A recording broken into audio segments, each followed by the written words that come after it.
Alright, sewer doctors here. We just went ahead and excavated a pretty deep trench due to a major root blockage. So sometimes what can happen, your traditional jetting or augers cannot get through a massive root system, because once they find their way into that pipe, it's fertilizer water, and they just grow and grow and grow.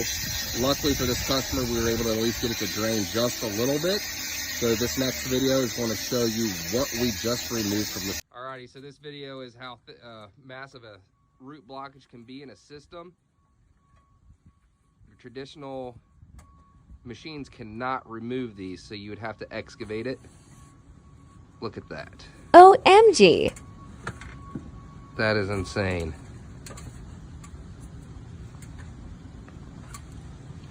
So what needs to be done is a hole excavated. As you can see, this is a very large trench here with all the proper shoring and everything to protect our guys.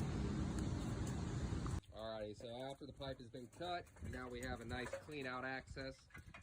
So the homeowners here will be able to maintain the rest of their sewer in the future system. If you ever have any plumbing issues or drainage issues, definitely give Eco Plumbers a call. We are here to save the day and protect the future.